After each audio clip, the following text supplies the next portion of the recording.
오늘 본문 24절에 한 사람이 두 주인을 섬기지 못할 것이니 혹 이를 미워하고 저를 사랑하거나 혹 이를 중히 여기고 저를 경히 여김이라. 너희가 하나님과 재물을 겸하여 섬기지 못하느니라 했습니다. 예수님은 재물과 하나님을 동시에 섬길 수 없다고 단호히 말씀하고 있습니다. 이것은 단순히 돈의 문제가 아니라 삶의 주인을 누구로 삼을 것인가 하는 신앙의 중심 문제입니다. 예수님은 우리의 염려와 욕심의 뿌리를 짚으시며 참된 자유와 평안을 얻는 길이 하나님 중심의 삶임을 가르치고 있습니다. 우리가 살고 있는 시대를 말세라고 합니다. 세상의 마지막을 말합니다. 말세를 표현하는 적절한 말 중 하나가 하나님의 심판이 있기 직전입니다. 말세에 여러 가지 전조 증상이 있는데 그중 하나는 세상에 죄악이 가득하다는 것입니다. 창세기 6장 5절에 여호와께서 사람의 죄악이 세상에 가득함과 그의 마음으로 생각하는 모든 계획이 항상 악할 뿐임을 보시고 했습니다. 옛 시대의 종말 때에도 죄악이 세상에 가득했다고 말하고 있습니다. 그래서 옛 세상은 죄악으로 가득한 세상을 하나님은 물로 심판하셨습니다. 그리고 노아 이후에 오늘 이 시대가 종말에 가까워지면 노아 때와 비슷하게 세상에서 죄악이 가득하고 악할 것이라는 것입니다.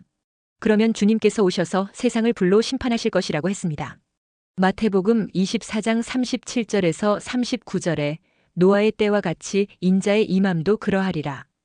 홍수 전에 노아가 방주에 들어가던 날까지 사람들이 먹고 마시고 장가 들고 시집 가고 있으면서 홍수가 나서 그들을 다 멸하기까지 깨닫지 못하였으니 인자의 임함도 이와 같으리라 했습니다. 말세의 사람들의 증상 중 하나는 깨닫지 못하는 것입니다. 심판의 때가 온다는 것도 깨닫지 못하고 하나님의 말씀도 들리지 않는 것입니다. 노아의 시대에 사람들이 심판의 소리를 듣지 못한 것처럼 사람의 마음이 죄악으로 가득 차면 하나님의 말씀이 마음에 들리지 않는 것입니다. 반면에 깨어있다는 것은 하나님의 말씀이 들린다는 것이고 그것이야말로 하나님의 은혜를 입은 증거인 것입니다. 창세기 6장 8절에 그러나 노아는 여호와께 은혜를 입었더라 했습니다.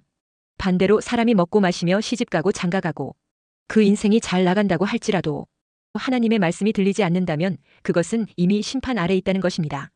그래서 주님은 우리에게 마지막 때는 하나님 앞에 깨어 있어야 한다고 강조하고 있습니다. 마태복음 24장 42절에서 44절에 그러므로 깨어 있으라. 어느 날에 너희 주가 임할는지 너희가 알지 못함이니라. 너희도 아는 바니 만일 집 주인이 도둑이 어느 시각에 올 줄을 알았더라면 깨어 있어 그 집을 뚫지 못하게 하였으리라. 이러므로 너희도 준비하고 있으라. 생각하지 않은 때에 인자가 오리라 했습니다. 또한 누가복음에서는 마지막 때에 스스로 주의하라고 말씀하시면서 방탕함과 술 취함과 생활의 염려를 경계하라고 말씀하고 있습니다. 누가복음 21장 34절에 너희는 스스로 조심하라. 그렇지 않으면 방탕함과 술 취함과 생활의 염려로 마음이 둔하여지고 뜻밖의 그날이 덫과 같이 너희에게 임하리라 했습니다. 여기서 방탕함은 헬라어 카라이팔레로 과식으로 인한 혼미함을 의미합니다. 술 취함은 술의 지배를 받고 무절제하게 사는 것을 말합니다. 생활의 염려는 어떤 일이 잘못될까봐 불안해하며 걱정하는 마음을 가리킵니다. 한국의 많은 성도들은 방탕함과 술 취함은 죄라는 것을 잘 알고 경계하고 있습니다. 그런데 생활의 염려에 대해서는 잘 주의하지 않습니다. 그러나 방탕한 삶이 우리를 하나님과 그 말씀 앞에 무뎌지게 만드는 것처럼 염려 또한 하나님의 말씀으로부터 우리의 마음을 둔해지게 만드는 죄의 증상이라는 것입니다. 그러므로 만약 우리가 염려를 죄에 빠지는 증상이라고 생각하지 않는다면 우리는 심각한 덫에 빠지고도 그것에 빠진 줄도 모르고 괴로워하게 되는 것입니다. 그래서 주님께서는 제자들을 가르치실 때 마태복음 6장에서 염려의 문제에 대해 집중적으로 말씀하고 있습니다. 그러면서 결론적으로 말씀하시면서 그러므로 염려하지 말라고 하십니다. 그러므로라는 것은 염려하지 말아야 할 분명한 근거가 있다는 것입니다. 우리가 일을 할 때 근거가 부족하면 그 일을 지속하지 못합니다. 그런 측면에서 우리가 계속 염려에 빠지는 이유는 염려하지 않아야 할 근거를 모르거나 또는 알더라도 그것을 자주 잊어버리기 때문인 것입니다. 반대로 염려하지 말아야 할 근거를 되새기고 분명히 기억한다면 우리는 염려하지 않을 수 있는 것입니다. 그러면 우리는 왜 염려하고 염려에 빠지는 것일까요? 그것은 하나님과 물질을 동시에 섬기려고 하기 때문에 염려하는 것입니다. 25절에 그러므로 내가 너희에게 이르노니 목숨을 위하여 무엇을 먹을까 무엇을 마실까 몸을 위하여 무엇을 입을까 염려하지 말라. 목숨이 음식보다 중하지 아니하며 몸이 의복보다 중하지 아니하냐 했습니다. 또한 우리가 염려에 빠지는 이유는 하나님의 돌보심에 대한 믿음이 약하기 때문입니다. 31, 32절에 그러므로 염려하여 이르기를 무엇을 먹을까 무엇을 마실까 무엇을 입을까 하지 말라. 이는 다 이방인들이 구하는 것이라. 너희 하늘 아버지께서 이 모든 것이 너희에게 있어야 할 줄을 아시느니라 했습니다. 또 우리가 염려에 빠지는 이유는 염려가 도움이 되지 않는다는 것을 잊어버리기 때문입니다. 34절에 그러므로 내일 일을 위하여 염려하지 말라. 내일 일은 내일이 염려할 것이요 한날의 괴로움은 그날로 족하니라 했습니다. 결국 염려는 소유권과 관련된 문제입니다. 집을 빌려서 사는 세입자는 집에 문제가 생겼을 때 집주인에게 말합니다. 염려를 집주인에게 맡깁니다. 그러면 집주인은 그 염려를 해결하려고 애씁니다. 염려는 그와 같은 것입니다. 염려의 정체는 인생의 소유권이 자기에게 있다고 믿기에 하는 죄인의 증상, 옛사람의 습관인 것입니다. 염려하는 죄의 본질은 하나님의 소유권을 인정하지 않는 것입니다. 그러므로 윤리적인 문제가 죄의 본질이 아니라 하나님의 것을 내 것이라고 주장하는 것입니다. 온 세상의 주인이신 하나님을 인정하지 않는 것이 죄이고 하나님의 것을 내 것이라고 주장하는 것이 죄의 본질입니다. 반대로 죄를 회개하는 것의 본질은 하나님께 도둑질한 죄를 인정하고 하나님의 것을 하나님께 돌려드리는 것입니다. 그런 측면에서 염려라는 것은 아직도 여전히 내가 내 인생의 주인이 되어 산다는 것을 나타내는 옛사람의 습관, 죄인의 증상인 것입니다. 자동차에 문제가 생기면 계기판에 신호가 나타납니다. 가벼운 문제는 노란불이 켜지지만 심각한 문제는 빨간불이 켜집니다. 빨리 공장으로 가서 고쳐야 합니다. 그렇지 않으면 차가 망가집니다. 염려는 우리에게 문제가 있음을 나타내는 심각한 경고등과 같습니다.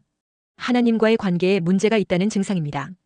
그러므로 염려라는 마음의 증상이 나타나면 정신을 차리고 깨어서 하나님과의 관계를 바로 잡아야 합니다.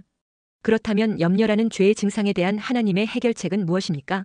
내가 주인된 증상인 염려를 거두고 첫째 되신 주님과 그분의 뜻을 생각하고 그 뜻을 따르는 것입니다. 그래서 33절에 그런즉 너희는 먼저 그의 나라와 그의 의를 구하라. 그리하면 이 모든 것을 너희에게 더하시리라 했습니다. 먼저가 되시고 첫째 되신 하나님을 찬양하고 그분께 맡기고 감사하는 것이 내가 주인된 증상인 염려를 해결하는 비결입니다. 그래서 바울은 데살로니가전서 5장 16절에서 18절에 항상 기뻐하라, 쉬지 말고 기도하라, 범사에 감사하라. 이것이 그리스도 예수 안에서 너희를 향하신 하나님의 뜻이니라 했습니다. 감사함으로 기도하여 주님께 맡기고 살아가는 것이 예수님이 내 인생의 주인 되심을 인정하는 믿음이 되어 모든 것을 돌보시고 책임져 주시는 것입니다. 염려라는 죄의 증상이 나타날 때 그것이 죄의 증상이라는 것을 깨닫고 내가 주인된 염려의 생각을 끊으라는 것입니다.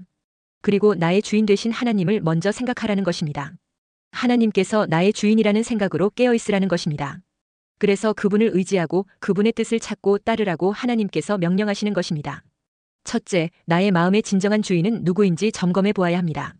우리는 두 주인을 섬길 수 없습니다. 24절에 한 사람이 두 주인을 섬기지 못할 것이니 혹 이를 미워하고 저를 사랑하거나 혹 이를 중히 여기고 저를 경히 여김이라. 너희가 하나님과 재물을 겸하여 섬기지 못하느니라 했습니다. 예수님은 한 사람이 두 주인을 섬길 수 없다고 했습니다. 마찬가지로 하나님과 재물을 겸하여 섬기지 못한다고 말씀했습니다. 우리는 이 세상과 하나님을 동시에 사랑할 수 없습니다. 사도 요한은 성도들에게 세상이나 이 세상에 있는 것들을 사랑하지 말라고 했습니다. 하나님의 백성은 하나님과 세상 사이에 양다리를 걸쳐서는 안 됩니다. 하나님만 사랑하되 온 마음과 정성과 뜻과 힘과 목숨을 다하여 하나님을 사랑해야 하는 것입니다. 우리는 하나님을 열정을 다해 사랑하고 이 세상의 일은 성실하게 부지런히 하면 됩니다. 여기서 너희가 하나님과 재물을 겸하여 섬기지 못하느니라 했습니다. 우리 가운데 재물이 섬김의 대상이 되어 있다는 것을 말씀하고 있습니다. 예수님이 보시기에 재물은 이미 인간의 삶 속에서 섬김의 대상으로 자리를 잡았다는 것을 지적하고 있습니다. 그것도 하나님과 견줄 만한 신적 존재로 자리를 잡았습니다. 도대체 재물이 무엇이기에 우리의 삶 속에서 하나님과 견줄 만큼 대단한 존재로 자리 잡게 되었을까요? 재물이라 함은 돈이나 곡식이나 옷감 같은 의식주를 위한 수단이었습니다. 이런 것들은 사람들에게 꼭 있어야 할 매우 유익한 존재였습니다. 그런데 이 재물이 소수의 사람들에게 집중되다 보니 재물은 권력이 되고 말았습니다. 그러자 사람들은 재물을 능력의 기준으로 인식하게 됩니다. 재물이 많은 사람을 능력 있는 사람으로 인정하고 그 앞에 머리를 조아리게 되었습니다. 그러자 사람들은 너나 없이 재물을 얻기 위해 최선을 다합니다. 의식주를 해결하기 위한 재물이 아니라 능력과 권력을 과시하기 위한 재물을 얻으려고 혈안이 되었습니다. 그러다 보니 재물은 어느새 인간 세계에서 흠모의 대상이 되었고 신적 권위까지 얻어 섬김의 대상, 즉 우상이 되고 말았습니다. 문제는 교회 안에서도 이와 같은 현상이 나타난다는 점입니다. 사도 바울이 로마 교회 성도들에게 이렇게 말했습니다. 로마서 1장 21절, 23절에 하나님을 알되 하나님을 영화롭게도 아니하며 감사하지도 아니하고 오히려 그 생각이 허망하여지며 미련한 마음이 어두워졌나니 썩어지지 아니하는 하나님의 영광을 썩어질 사람과 새와 짐승과 기어다니는 동물 모양의 우상으로 바꾸었느니라 했습니다. 하나님을 알되, 즉 교회 안에서 신앙생활을 하는 사람들이 주신 은혜에 감사하고 하나님의 영광을 위해 살아야 하는데 허망한 생각, 즉 하나님께 재물을 얻어갈 생각이나 하더니 드디어 하나님을 재물이나 안겨주는 우상으로 취급하기 시작했다고 책망합니다. 주객이 전도된 신앙인 것입니다. 이런 것을 가리켜 기복신앙이라고 하는 것입니다. 재물을 얻기 위해 기도하고 재물을 얻기 위해 선을 행하는 이러한 현상은 재물이 중심이 된 현상입니다. 하나님도 재물을 얻기 위한 도구가 되었을 뿐입니다. 이런 신앙은 기독교 신앙이 아닙니다. 바알신앙, 기복신앙입니다. 그래서 사도 바울이 하나님을 우상시하는 로마교회 성도들을 책망한 것입니다. 로마교회 성도들에게 왜 이런 현상이 나타났을까요? 하나님을 섬기는 사람에게 재물이 신적 존재로 자리 잡으면 재물이 주된 신이 되고 하나님은 보좌하는 신이 됩니다. 그러면 하나님을 재물을 배달하는 배달부 취급을 하는 것이 됩니다. 그래서 예수님이 하신 말씀이 24절에 한 사람이 두 주인을 섬기지 못할 것이니 혹 이를 미워하고 저를 사랑하거나 혹 이를 중히 여기고 저를 경히 여김이라. 너희가 하나님과 재물을 겸하여 섬기지 못하느니라 했습니다. 로마교회 성도들처럼 살지 말라는 말씀입니다. 마태복음 13장의 씨 뿌리는 자의 비유를 보면 농부가 뿌린 씨 중 덜어는 돌밭에 떨어졌습니다. 싹은 났지만 뿌리를 내리지 못하니 곧 말라 죽습니다. 또 덜어는 가시떨기에 떨어졌습니다. 뿌리는 내렸으나 가시떨기가 양분을 모두 빼앗아감으로 영양실조로 죽습니다. 이 비유에서 양분을 빼앗아간 가시떨기는 무엇입니까? 예수님은 세상의 염려와 재물의 유혹이라고 말씀했습니다. 마태복음 13장 22절에 가시떨기에 뿌려졌다는 것은 말씀을 들으나 세상의 염려와 재물의 유혹에 말씀이 막혀 결실하지 못하는 자여 했습니다. 재물은 우리의 마음이 하나님을 향하지 못하도록 가로막는 회방꾼입니다. 교회를 오래 다녔지만 복음이 정착되지 못하는 사람들이 있습니다. 왜일까요? 관심이 재물에 집중되어 있기 때문입니다. 재물이 눈과 귀를 막아버렸기 때문에 하나님을 보지 못하고 복음이 들리지 않는 것입니다. 그러므로 재물과 하나님을 겸하여 섬길 수 없음을 알고 재물에 대한 집착을 버려야 천국 복음이 뿌리를 내리게 되는 것입니다. 마태복음 19장의 부자 청년도 예수님을 찾아와 영생의 길을 물었습니다. 예수님은 계명을 잘 지키면 된다고 하자 부자 청년은 계명은 이미 잘 지키고 있으니 계명에 더할 것이 없느냐고 묻습니다. 그러자 예수님은 마태복음 19장 21절에 내가 온전하고자 할진대 가서 내 소유를 팔아 가난한 자들에게 주라. 그리하면 하늘에서 보화가 내게 있으리라. 그리고 와서 나를 따르라 했습니다. 그런데 그 청년이 재물이 많음으로 이 말씀을 듣고 근심하며 가니라 했습니다. 최상의 의로 살고자 했던 청년의 발목을 잡은 것은 바로 재물이었습니다. 그래서 하나님과 재물을 겸하여 섬길 수 없다고 말씀하신 것입니다. 둘째, 주님은 우리의 의식주에 대한 필요를 다 아신다고 했으니 믿고 염려하지 말아야 합니다. 32절에 너희 하늘 아버지께서 이 모든 것이 너희에게 있어야 할 줄을 아시느니라 했습니다. 이미 하나님은 우리에게 무엇이 필요한지를 다 아심으로 31절에 그러므로 염려하여 이르기를 무엇을 먹을까, 무엇을 마실까, 무엇을 입을까 하지 말라 했습니다. 하나님은 우리의 필요를 아심으로 채울 것이니 염려하지 말라는 것입니다. 염려는 단순한 걱정이 아니라 하나님을 신뢰하지 못하는 불신의 표현입니다. 예수님은 새와 들의 꽃을 예로 들면서 하나님의 섭리가 모든 피조물에게 미친다는 사실을 강조하십니다. 그러면서 28절에 또 너희가 어찌 의복을 위하여 염려하느냐. 들의 백합화가 어떻게 자라는가 생각하여 보라. 수고도 아니하고 길쌈도 아니하느니라 했습니다. 생각하여 보라는 말씀은 깊이 생각하고 멀리 생각하고 그 마지막을 생각하라는 말씀입니다. 그렇다면 우리가 생각하지 않아도 될 것이 무엇입니까? 25절에 무엇을 먹을까, 무엇을 마실까, 몸을 위하여 무엇을 입을까 염려하지 말라 했습니다. 예수님은 먹고 사는 문제로 염려하지 말라고 하십니다. 또한 무엇을 입을까 염려하지 말라 했습니다. 그러면서 26절에 공중의 새를 보라. 심지도 않고 거두지도 않고 창고에 모아들이지도 아니하되 너희 하늘 아버지께서 기르시나니 너희는 이것들보다 귀하지 아니하냐 했습니다. 농사 짓지 않는 새들도 하나님이 먹이신다고 했습니다. 그러면서 너희는 이것들보다 귀하지 아니하냐 하면서 하나님을 신뢰하라는 겁니다. 또한 28절에 또 너희가 어찌 의복을 위하여 염려하느냐. 들의 백합화가 어떻게 자라는가 생각하여 보라. 수고도 아니하고 길쌈도 아니하느니라 했습니다. 그러면서 29절에 솔로몬의 모든 영광으로도 입은 것이 이 꽃 하나만 갖지 못하였느니라 했습니다. 그러면서 결정적인 말씀을 주십니다. 30절에 오늘 있다가 내일 아궁이에 던져지는 들풀도 하나님이 이렇게 입히시거든 하물며 너희일까 보냐? 믿음이 작은 자들아 했습니다. 그러니까 우리의 의식주 염려와 걱정은 믿음의 문제라는 겁니다. 믿음이 적어서 염려하고 앉아있다는 것입니다. 그러면 염려의 본질이 무엇입니까? 염려는 헬라어로 메림나오인데 걱정한다, 근심한다, 마음이 찢어진다, 마음이 나누어지다, 분열되다는 의미입니다. 영어로는 월이라는 단어를 썼는데 물어뜯는다는 무서운 의미를 지니고 있습니다. 그러니까 염려는 사람의 목을 꽉 물어 숨을 틀어막아 질식해 하는 것을 의미합니다. 결국 염려는 사람을 죽음의 골짜기로 밀어넣는 것이나 다름이 없다는 의미입니다. 그러니 염려는 무서운 것입니다. 본문에서 예수님은 염려를 두 가지로 말씀하고 계십니다.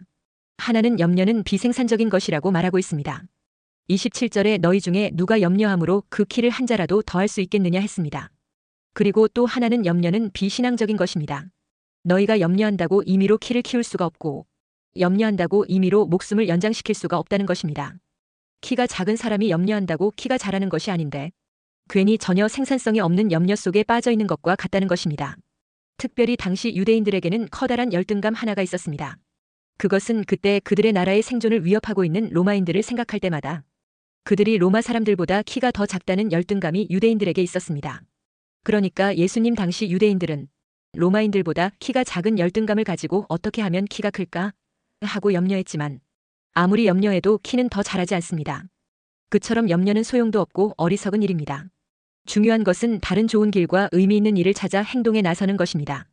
긍정적 행동을 만들지 못하는 생각은 삶을 파멸시키는 무서운 도구입니다. 그러므로 이미 지나가 버린 문제로 더 이상 염려하지 말아야 합니다. 30절에 오늘 있다가 내일 아궁이에 던져지는 들풀도 하나님이 이렇게 입히시거든. 하물며 너희일까 보냐 믿음이 작은 자들아 했습니다. 그러므로 구원받은 성도들은 의식주 문제에 대해 염려하지 말라는 것입니다. 그리고 염려 대신에 성도들은 먼저 그의 나라와 그의 의를 구하라는 것입니다. 그러면 이 모든 것을 너희에게 더하시리라고 약속하고 있습니다. 어떻게 하나님께서 우리에게 더해 주시느냐? 새들도 먹이시고 들의 꽃들도 입히시는 하나님을 보고 세밀하게 간섭하셔서 먹이시고 입히시는 하나님의 더해 주시는 은혜를 믿으라는 것입니다. 하나님께서 얼마나 세밀하고 사려 깊으신가 하면 누가복음 12장 7절에 너희에게는 심지어 머리털까지도 다 세신 바 되었나니 두려워하지 말라 너희는 많은 참새보다 더 귀하니라 했습니다. 보통 사람 머리카락이 약 10만 개 정도 된다고 합니다.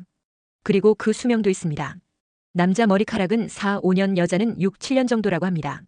그리고 매일 50에서 100개 정도는 빠지고 그 정도 숫자가 새로 납니다. 한 사람에게 이렇게 복잡한데 하나님은 우리들 모두의 머리카락의 숫자를 다 알고 계신다는 것입니다. 그러니까 하나님께서 이렇게 변화무쌍한 너의 머리카락의 개수도 다 알고 계시는데 너의 지금 형편과 사정을 내가 모르겠느냐? 그러니 염려하지 말라는 것입니다. 만약 그래도 염려를 내려놓을 수 없다면 그것은 곧 아무 유익도 없는 비생산적인 것임을 가르치고 있습니다. 그러므로 염려 앞에서 우리가 할 일은 우리의 염려를 다 주님께 맡겨버리는 것입니다. 베드로전서 5장 7절에 너희 염려를 다 주께 맡기라 이는 그가 너희를 돌보심이라 했습니다. 돌보신다는 것은 일으켜 세우리라 높여주리라는 뜻이 있습니다. 염려 문제는 환경의 문제가 아닙니다. 신뢰의 문제요 신앙의 문제입니다. 그러므로 문제 앞에 근심 걱정 염려 두려움을 주님께 맡기고 기쁨으로 살아가는 믿음의 사람이 되시기를 주의 이름으로 축원합니다. 셋째, 하나님은 먼저 그의 나라와 그의 의를 구하는 자의 필요를 채우시고 더하시는 분이십니다. 필요가 채워지지 않고 힘들고 엉키는 것은 우선순위가 엉키었기 때문입니다. 그러므로 꼬여진 문제 앞에 염려할 것이 아니라 우선순위를 바로 세워야 합니다. 33절에 그런즉 너희는 먼저 그의 나라와 그의 의를 구하라. 그리하면 이 모든 것을 너희에게 더하시리라 했습니다. 여기서 먼저는 시간적 우선이 아니라 가치의 우선순위를 의미합니다. 그의 나라는 하나님의 통치이며 그의 의는 하나님과의 바른 관계, 즉 하나님의 뜻에 순종하는 삶을 의미합니다. 이렇게 하나님 나라를 최우선으로 두는 자에게 하나님은 필요한 모든 것을 더하십니다. 다니엘의 세 친구 사드락 메삭 아벳느고는 바벨론 왕이 하사한 부정한 음식들이 들어있는 왕의 진미를 거절하고 하나님의 말씀을 지켰을 때 하나님은 그들에게 뛰어난 지혜와 능력으로 높이셨습니다. 솔로몬은 왕이 되고 난 이후에 부귀나 장수가 아닌 하나님의 뜻을 바로 아는 지혜를 구했을 때 하나님은 부와 영광까지 함께 주셨습니다. 그리고 마리아와 마르다는 자매지간이지만 마리아는 주님의 발 아래에서 말씀을 듣는 것을 선택했습니다. 그런데 마르다는 예수님에게 올릴 요란한 식사 대접을 위해 심히 분주했습니다. 이것을 보신 예수님은 마리아는 좋은 편을 택하였으니 빼앗기지 아니하리라고 칭찬하셨습니다. 그러니까 하나님의 뜻을 삶의 중심에 두면 세상의 염려가 사라집니다. 하나님 나라의 일인 기도와 말씀과 섬김과 전도에 우선순위를 두시기 바랍니다. 그러면 모든 것이 더해지면서 염려가 다 사라지게 될 것입니다. 결국 하나님 중심의 삶이 곧 염려 없는 삶의 비결입니다. 여기서 먼저 그의 나라와 그의 의를 구하라 할 때 구하라는 헬라어 제테오인데 신앙생활에 애써 노력하다, 부단히 노력한다라는 의미입니다. 그리고 먼저라는 말은 우선순위를 말합니다. 삶의 우선순위를 정하라는 뜻입니다. 가치 있는 것을 먼저 구해야 합니다. 보람 있는 일을 먼저 해야 합니다. 하고 싶은 일만 하다 인생을 마칠 것이 아니라 하나님의 나라를 위해 구하며 일해야 합니다. 예수님께서 오신 목적은 하나님의 나라 건설이었습니다. 공생애를 시작하며 외치신 말씀도 하나님 나라였습니다. 그러므로 먼저 하나님의 나라와 의를 구하시기 바랍니다. 삶의 우선순위를 바로 정하고 사는 자는 더해지는 복을 받습니다. 존 워너 메이커는 링컨과 무디와 같은 시대를 살았던 백화점 왕입니다. 그가 다녔던 교회는 오래된 건물이라 비만 오면 지붕이 새고 교회 마당은 포장이 안 되어서 진흙탕이 되기 일쑤였습니다. 사람들의 양말과 구두가 젖고 예배당도 지저분하게 되었습니다. 그러나 교인들은 불평만 늘어놓을 뿐 아무 대책도 세우지 못했습니다. 13살이었던 존은 그 안타까운 상황을 보며 교회 마당 입구를 벽돌로 포장해야겠다는 결심을 했습니다. 마침 아버지를 따라 벽돌 공장에서 일을 하고 있어서 벽돌 구하는 일은 어렵지 않았습니다. 다음 날부터 존은 하루 7센트인 자기 임금의 일부를 쪼개서 벽돌 한 장씩을 사서는 아무도 보지 않는 이른 새벽 교회 마당 입구에 벽돌을 깔기 시작했습니다. 그 넓고 긴 교회 마당 입구를 어린 존 혼자서 포장하려면 2년도 넘게 걸릴 것입니다. 그러나 기적은 한 달도 채 못 되어 일어났습니다. 어느 날 담임 목사인 존 챔버스 목사가 몇 주일째 벽돌을 까는 사람이 궁금해서 평소보다 일찍 교회에 나왔습니다. 그런데 주일학교에 다니던 존이 열심히 벽돌을 날라 포장하고 있는 것을 보았습니다. 그것을 지켜본 목사는 감동을 받아 다음 주일 설교 때 모든 교인들에게 어린 존이 한 일을 이야기했습니다. 교인들은 존의 신앙과 헌신에 감격하여 자신들의 이기적이고 형식적인 신앙생활을 반성했습니다. 그리고 모두 힘을 합쳐 교회 마당 입구뿐만 아니라 낡은 교회 건물을 헐고 새로운 교회를 신축하기로 마음을 모았습니다. 이 어린아이가 미국의 백화점 왕이 된 것입니다. 먼저 하나님을 감동시키는 마음을 가지고 살아보시기 바랍니다. 그러면 하나님이 분명히 축복하십니다. 먼저 하나님을 기쁘시게 하는 마음을 가지고 살아가면 어떤 어려움이 와도 하나님은 축복으로 바꾸어 주실 것입니다. 그러므로 먼저 그의 나라와 그의 의를 구하게 되시기를 주의 이름으로 축원합니다.